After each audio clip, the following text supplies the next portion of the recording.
ரொம்பவே சூப்பரான டேஸ்ட்ல ஈஸியா செய்யக்கூடிய சிக்கன் பிரியாணி பாஸ்மதி ரைஸை பயன்படுத்தி ரொம்பவே பெர்ஃபெக்ட்டா எப்படி செய்யறதுன்னு பார்க்கலாம் வாங்க. Welcome to Ooty cooking channel. Chicken biryani செய்யறதுக்கு முதல்ல நம்ம சிக்கனை மசாலால நல்லா மேரினேட் பண்ணி எடுத்து வச்சிடலாம். நான் இங்க 3/4 கிலோ அளவுக்கு சிக்கன் எடுத்திருக்கேன்.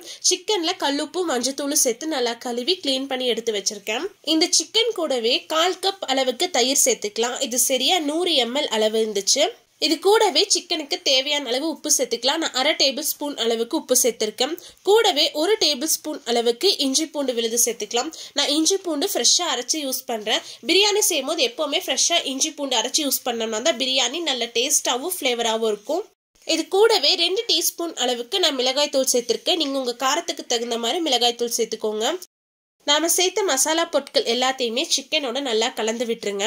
சில சமயம் நம்ம பிரியாணி செய்யும் போது சிக்கன் பீஸ்ல அந்த மசாலாவோட ஃப்ளேவரே இல்லாத மாதிரி இருக்கும். நம்ம இந்த மாதிரி மசாலால நல்லா மேரினேட் பண்ணி அதுக்கப்புறமா நம்ம பிரியாணி செய்யும் போது அந்த மசாலாவோட டேஸ்ட் ஃப்ளேவர்ஸ் எல்லாமே சிக்கன் பீஸ்லயும் இருக்கும். சாப்பிட்றதுக்கும் ரொம்ப நல்ல டேஸ்டா இருக்கும். அதே மாதிரி பிரியாணி செய்யறதுக்கு எப்பவுமே சிக்கன் பீசஸை கொஞ்சம் பெரிய சைஸ்ல வெட்டி வாங்குங்க. ரொம்ப சின்னதா இருந்துச்சுன்னா நம்ம பிரியாணி கிளறும் போது பீஸ் எல்லாமே உடஞ்சு போயிடும். இந்த மசாலாவோட சிக்கன் பீசஸ் எல்லாமே குறைஞ்சது ஒரு 1/2 மணி நேரமாச்சு நல்லா ஊறி வரணும். உங்களுக்கு டைம் இருந்தால் 3 மணி நேரம் வரைக்கும் ஊற வச்சு செய்யலாம். அப்போ பிரியாணி இன்னும் நல்ல டேஸ்டா இருக்கும். அடுத்தது பிரியாணி செய்யறதுக்கு நான் இங்க பாஸ்மதி ரைஸ் எடுத்திருக்கேன். இந்த டம்ளர்ல 3 டம்ளர் அளவுக்கு நான் பாஸ்மதி ரைஸ் அளந்து எடுத்திருக்கேன். நீங்க எந்த டம்ளர்ல அரிசி அளந்து எடுக்கிறீங்களோ அதே டம்ளர்ல தான் நீங்க தண்ணியும் கரெக்டான அளவுல அளந்து எடுக்கணும். அப்பதான் சாதம் குலையாம இருக்கும். நல்ல குவாலிட்டியான பாஸ்மதி ரைஸ் சூஸ் பண்ணிக்கோங்க. அப்பதான் பிரியாணியும் நல்ல டேஸ்டா இருக்கும். சாதமும் உதிரி உதிரியா இருக்கும். நான் இங்க 1/2 கிலோ அளவுக்கு பாஸ்மதி ரைஸ் எடுத்திருக்கேன். 1/2 கிலோ அரிசிக்கு 750 கிராம் அளவுக்கு சிக்கன் சேர்க்கணும். அரிசியை விட சிக்கன் கொஞ்சம் அதிகமா இருந்தாதான் பிரியாணி நல்ல டேஸ்டா இருக்கும். அரிசியை 2-3 தடவை தண்ணியில நல்லா அலசிட்டு சரியா 10 நிமிஷம் ஊற வச்சு எடுத்துக்கலாம். அதிக நேரம் நம்ம அரிசியை ஊற வச்சோம்னா சாதம் குழஞ்சு போகிறதுக்கு நிறைய வாய்ப்பு இருக்கு. நீங்க பிரியாணி தாளிக்க ஆரம்பிக்கிறதுக்கு முன்னாடி நம்ம ஊற வச்சோம்னா சரியா இருக்கும்.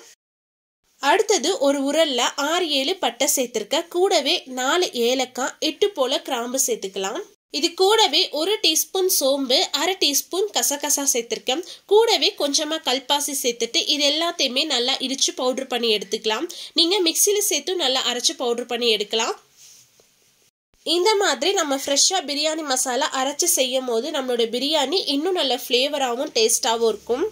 மசாலாவை ரொம்ப நைஸா அரைச்செடுக்கணும்னு அவசியம் இல்லை. இந்த அளவுக்கு இருந்தாலே போதும். அடுத்தது பிரியாணி தாளிக்க ஆரம்பிச்சிடலாம். பிரியாணி தாளிக்கிறதுக்கு நல்ல ஒரு அடிகனமான பாத்திரத்துல நான் 5 டேபிள் ஸ்பூன் அளவுக்கு எண்ணெய் சேர்த்திருக்கேன். இது கூடவே 2 டேபிள் ஸ்பூன் அளவுக்கு நெய் சேர்த்துக்கலாம். உங்களுக்கு நெய்யோட டேஸ்டும் ஃப்ளேவரும் ரொம்ப பிடிக்கும்னா ஆயிலுக்கு பதிலாக வெறும் நெய்லேயே நம்ம பிரியாணி செய்யலாம். அதுவும் ரொம்ப நல்லா டேஸ்டா இருக்கும். எண்ணெயும் நெய்யும் நல்லா சூடானதுக்கு அப்புறமா இதுல 3 துண்டு பட்டை 2 அன்னாச்சி பூ சேர்த்திருக்கேன். கூடவே 2-3 பிரியாணி இலை 4 கிராம்பு 2 ஏலக்காய் சேர்த்துக்கலாம். இது எல்லாமே எண்ணெயில நல்லா பொரிஞ்சு வந்ததுக்கு அப்புறமா இதுல வெங்காயம் சேர்த்துக்கலாம். நான் 4 பெரிய சைஸ் வெங்காயத்தை நீளமான ஷேப்ல கட் பண்ணி சேர்த்திருக்கேன். இது கூடவே கொஞ்சமா புதினா இலைய பொடியா கட் பண்ணி சேர்த்திருக்கேன். இது எல்லாத்தையுமே எண்ணெயில நல்லா வதக்கி விட்டுடலாம். பிரியாணிக்கு எப்பவுமே வெங்காயம் ரொம்ப அதிகமா சேர்க்கணும். அப்பதான் பிரியாணி ரொம்ப நல்ல டேஸ்டா இருக்கும். அதே மாதிரி வெங்காயமும் நல்லா பொன்னிறமா வதங்கி வரணும். வெங்காயம் எந்த அளவுக்கு நல்லா வதங்கி வருதோ அந்த அளவுக்கு பிரியாணியோட டேஸ்டும் ரொம்ப நல்லா இருக்கும். இந்த வெங்காயம் எண்ணெயில நல்லா பொன்னிறம் ஆகிற வரைக்கும் நம்ம வதக்கி எடுத்துக்கலாம். வெங்காயம் இந்த அளவுக்கு நல்லா பொன்னிறமா வதங்கி வந்துருச்சு. இப்போ இதுல இஞ்சி பூண்டு பேஸ்ட் சேர்த்துக்கலாம். நான் 3 டேபிள் ஸ்பூன் அளவுக்கு இஞ்சி பூண்டு விழுது சேர்த்திருக்கேன். நம்ம ஏற்கனவே சிக்கன்ல 1 டேபிள் ஸ்பூன் அளவுக்கு இஞ்சி பூண்டு பேஸ்ட் சேர்த்து மேரினேட் பண்ணி வச்சிருந்தோம். இது கூடவே நாம 4 பச்சை மிளகாய் சேர்த்துக்கலாம். பச்சை மிளகாய் கட் பண்ண வேண்டாம், முழுசா சேர்த்துக்கோங்க. இஞ்சி பூண்டோட பச்சை வாசம் எல்லாம் போற வரைக்கும் எண்ணெயில நல்லா வதக்கி விட்டுருங்க. இஞ்சி பூண்டு பேஸ்ட் அரைக்கும் போது எப்பவுமே இஞ்சியை விட பூண்டு அதிகமா சேர்த்து செய்யணும். இஞ்சி அதிகமா சேர்த்தீங்கன்னா நம்ம செய்யற எல்லா ரெசிபியுமே லைட்டா கசப்படிக்க ஆரம்பிச்சிடும். எப்பவுமே இஞ்சி கம்மியா சேர்த்துட்டு பூண்டு அதிகமா சேர்த்து இஞ்சி பூண்டு பேஸ்ட் ப்ரிப்பேர் பண்ணுங்க. இஞ்சி பூண்டு பேஸ்ட் நல்லா வதங்கி வந்ததும் இதுல தக்காளி சேர்த்துக்கலாம். நான் நல்லா பழுத்த தக்காளியா 2 பெரிய சைஸ் தக்காளியை கட் பண்ணி சேர்த்திருக்கேன். சின்ன தக்காளியா இருந்தா 3 தக்காளி சேர்த்துக்கோங்க. தக்காளி நல்லா சாஃப்ட் ஆகிற வரைக்கும் நம்ம எண்ணெயில வதக்கி விடணும். இந்த தக்காளி சேர்த்த தடமே இருக்கக்கூடாது. அந்த அளவுக்கு நம்ம எண்ணெயில நல்லா வதக்கி எடுக்கணும். தக்காளி இந்த அளவுக்கு நல்லா சாஃப்டா வதங்கி வந்ததுக்கு அப்புறமா இதுல நம்ம ஃப்ரெஷ்ஷா ரெடி பண்ணி எடுத்து வச்சிருந்த பிரியாணி மசாலாவை சேர்த்துக்கலாம். இது கூடவே 1/2 டேபிள் ஸ்பூன் அளவுக்கு பிரியாணி மசாலா அப்படி இல்லைன்னா கரம் மசாலா சேர்த்துக்கலாம். இந்த மசாலா எல்லாத்தையுமே நம்ம எண்ணெயில நல்லா வதக்கி விட்டுணும். அடுப்பு குறைவான தீயில வச்சு வதக்கி எடுங்க, இல்லைன்னா மசாலா கரிஞ்சிரும். மசாலா எண்ணெயில நல்லா வதங்கி வந்ததோ இதுல நாம மேரினேட் பண்ணி எடுத்து வச்சிருந்த சிக்கனை சேர்த்துக்கலாம். அந்த மசாலா எல்லாத்தையுமே துளி கூட வேஸ்ட் பண்ணாதீங்க. அந்த மசாலா எல்லாத்தையுமே சிக்கனோட சேர்த்துக்கோங்க. இந்த சிக்கனை நாம 5 நிமிஷம் அடுப்பை ஹை ஃப்ளேம்ல வச்சு எண்ணெயில நம்ம நல்லா வதக்கி விடணும். ஏன்னா நம்ம மசாலா எல்லாத்தையுமே பச்சையா தான் சேர்த்திருக்கோம். அந்த மசாலாவோட பச்சை ஸ்மெல் போற வரைக்கும் நம்ம எண்ணெயில சிக்கனை நல்லா வதக்கி எடுக்கணும். 5 நிமிஷம் சிக்கனை நம்ம நல்லா வதக்கி விட்டதுக்கு அப்புறமா சிக்கன் தண்ணி விட ஆரம்பிக்கும். இப்போ இதுல ஒரு கைப்பிடி நிறைய மல்லி இலையை பொடியா கட் பண்ணி சேர்த்துக்கலாம். மல்லி இலை சேர்த்துட்டு ஒரு 2 நிமிஷம் நல்லா வதக்கி விடுங்க. இப்போ அடுப்பை மிதமான சூட்ல வச்சு மூடி வச்சு சரியா ஒரு 5 நிமிஷம் நம்ம நல்லா குக் பண்ணி எடுக்கலாம். சிக்கன் ஒரு 50% நல்லா வெந்து வரட்டும். சரியா 5 நிமிஷத்துக்கு அப்புறம் ஓபன் பண்ணிருக்க. சிக்கன் ஓரளவுக்கு வெந்திருக்கு, ஆனா இன்னும் கொஞ்சம் தண்ணி இருக்கு. இந்த தண்ணி எல்லாம் வத்தி வர வரைக்கும் நம்ம நல்லா ஹை ஃப்ளேம்ல வச்சு வதக்கி எடுத்துக்கலாம். இப்ப பாருங்க, கொஞ்சம் கூட தண்ணி இல்ல, நல்லா எண்ணெய் எல்லாம் நல்லா பிரிஞ்சு நல்லா பிரைட்டான கலர்ல இருக்கு. இந்த அளவுக்கு நல்லா திக்கான கிரேவியா ஃபார்ம் ஆகணும். இப்ப இத ஒரு தடவை நம்ம நல்லா கலந்து விட்டுட்டு அரிசி வேகிறதுக்கு தேவையான அளவு தண்ணி சேர்த்துக்கலாம். சரியா 3 டம்ளர் அளவுக்கு அரிசி எடுத்திருந்தேன். நான் இங்க 4.5 டம்ளர் அளவுக்கு தண்ணி சேர்க்கிறேன். 1 கப் பாஸ்மதி ரைஸுக்கு 1.5 கப் அளவுக்கு தண்ணி சேர்க்கணும். அதுதான் சரியான அளவா இருக்கும். இது கூடவே பிரியாணிக்கு தேவையான அளவு உப்பு சேர்த்து நல்லா கலந்து விட்டுருங்க. தண்ணி இந்த அளவுக்கு நல்லா கொதிச்சு வந்ததுக்கு அப்புறமா மூடி வச்சு சரியா ஒரு 3 நிமிஷம் நல்லா குக் பண்ணி எடுங்க. அப்பதான் அந்த சிக்கனோட ஃபிளேவர்ஸ் எல்லாமே கொஞ்சம் தண்ணியில இறங்கும். அப்ப பிரியாணி இன்னும் நல்லா டேஸ்டா இருக்கும். சரியா 3 நிமிஷம் கொதிக்க வச்சு எடுத்தாலே போதும். சரியா 3 நிமிஷம் நல்லா கொதிச்சு வந்திருக்கு. ஒரு தடவை நல்லா கலந்து விட்டுட்டு இதுல நல்லா திக்கான தேங்காய் பால் 1 கப் அளவுக்கு சேர்த்துக்கலாம். இது கூடவே நாம ஊற வச்சு எடுத்து வச்சிருந்த பாஸ்மதி அரிசியில தண்ணி எல்லாம் வடிகட்டிட்டு இதுல சேர்த்துக்கலாம். பாஸ்மதி ரைஸ் சேர்த்துட்டு ரொம்ப லைட்டா கலந்து விடுங்க. ஏன்னா நம்ம ஏற்கனவே அரிசியை ஊற வச்சிருக்கோம். நம்ம ரொம்ப ஃபோர்ஸா கலந்து விட்டோம்னா அந்த அரிசி எல்லாமே உடைஞ்சிரும். ரொம்ப லைட்டா மிக்ஸ் பண்ணி விட்டா போதும். அரிசி சேர்த்து தண்ணி கொதிச்சு வர ஸ்டேஜ்ல ஒரு முழு எலுமிச்சம்பழத்தோட சாறு சேர்த்துக்கலாம். இந்த எலுமிச்சம்பழ சாறு பிரியாணிக்கு கண்டிப்பா சேர்க்கணும். அப்பதான் ரொம்ப நல்ல டேஸ்ட்டை கொடுக்கும். 1/2 கிலோ அரிசிக்கு நான் ஒரு முழு எலுமிச்சம்பழத்தோட சாறு சேர்க்கிறேன். நீங்க கொஞ்சம் அதிகமா செஞ்சீங்கன்னா 1 கிலோ அரிசி யூஸ் பண்ணீங்கன்னா 2 எலுமிச்சம்பழத்தோட சாறு சேர்த்துக்கோங்க. கடைசியா இதுல கொஞ்சமா கட் பண்ணி எடுத்து வச்சிருக்க புதினா இலையும் மல்லி இலையும் சேர்த்துக்கலாம்.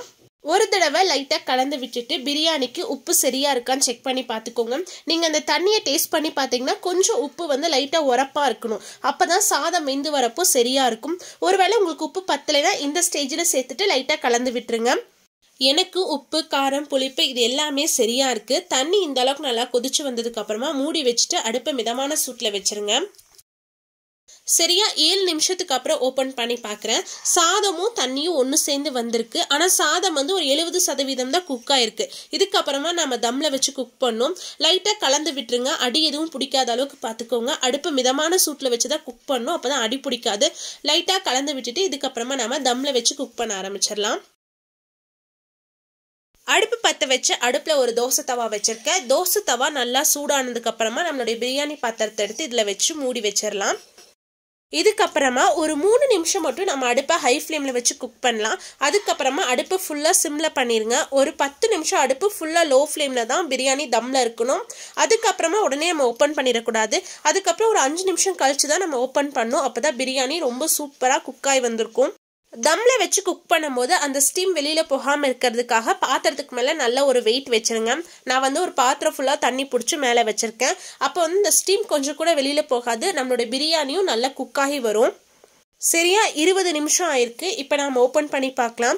நான் சரியா 15 நிமிஷம் தம்ல வச்சு குக் பண்ணேன். அதுக்கப்புறமா ஒரு 5 நிமிஷம் கழிச்சு தான் நான் ஓப்பன் பண்ணி பார்க்குறேன். நம்ம அந்த டைம் கொடுத்து ஓப்பன் பண்ணாதான் அந்த ரைஸோட ஃப்ளேவர்ஸ் எல்லாமே சிக்கன்லையும் இறங்கும். சிக்கனோட ஃப்ளேவர்ஸ் எல்லாமே ரைஸ்லையும் இறங்கி நல்லா சூப்பராக குக் ஆகி வரும். அவ்வளோதான், நம்மளோட சிக்கன் பிரியாணி ரொம்பவே சூப்பராக ரெடி ஆயிடுச்சு. ரொம்ப ஜென்டிலாக மிக்ஸ் பண்ணி எடுங்க. ரொம்ப ஃபோர்ஸாக கலந்து விட்டிங்கன்னா சாதம் எல்லாமே உடஞ்சிரும். கரண்டியோட பின்பக்கம் திருப்பி கலந்து எடுங்க. அப்போ சாதம் துளி கூட உடையாது, குழஞ்சும் போகாது. சிக்கன் பீசஸ் எல்லாம் ரொம்பவே சாஃப்டாக வெந்து வந்திருக்கு. பாஸ்மதி ரைஸும் ரொம்பவே சூப்பராக குக் ஆகி வந்திருக்கு. நாம அடுப்பை மிதமான சூட்ல வச்சு குக் பண்ணனால பிரியாணி கொஞ்சம் கூட அடி பிடிக்கல. ரொம்பவே சூப்பரா ரெடி ஆயிருக்கு. சாதமும் குழஞ்சு போகாம ஒன்னோட ஒன்று ஒட்டாம நல்ல உதிரி உதிரியா சூப்பரா ரெடி ஆயிடுச்சு. நான் சொன்ன சின்ன சின்ன டிப்ஸை ஃபாலோ பண்ணி செஞ்சீங்கனாலே ஒரு சூப்பரான சிக்கன் பிரியாணி ரொம்பவே ஈஸியா ரெடி பண்ணிடலாம். அதிக டைமும் நமக்கு எடுத்துக்காது. பெர்ஃபெக்டான பிரியாணிக்கு அளவுகள் தான் ரொம்ப முக்கியம். நம்ம மசாலா கொஞ்சம் கம்மியாக சேர்த்தினாலும் பிரியாணி வந்து குஸ்கா டேஸ்ட்டுக்கு வந்துடும். கொஞ்சம் அதிகமாக சேர்த்தினாலும் மசாலா ஜாஸ்தியாகி சாப்பிடவே முடியாத மாதிரி இருக்கும். நான் இன்னைக்கு கரெக்டான அளவுகளோட ரொம்ப சரியாக மெஷர் பண்ணி சொல்லியிருக்கேன். இதை ஃபாலோ பண்ணி செஞ்சீங்கன்னா உங்களோட பிரியாணி வேற லெவல் டேஸ்ட்டில் இருக்கும். அதுக்கு நான் கேரண்டி. இதே மாதிரி நீங்களும் உங்கள் வீட்டில் செஞ்சு பார்த்துட்டு எப்படி இருந்துச்சுன்னு மறக்காமல் கீழே கமெண்ட்ஸில் சொல்லுங்கள். உங்களுக்கு இந்த வீடியோ பிடிச்சிருந்தா லைக் பண்ணுங்கள், ஷேர் பண்ணுங்கள். மறக்காமல் ஊட்டி குக்கிங் சேனலுக்கு சப்ஸ்கிரைப் பண்ணுங்கள். மீண்டும் அடுத்த ஒரு ரெசிபியில் சந்திப்போம். Bye, see you soon.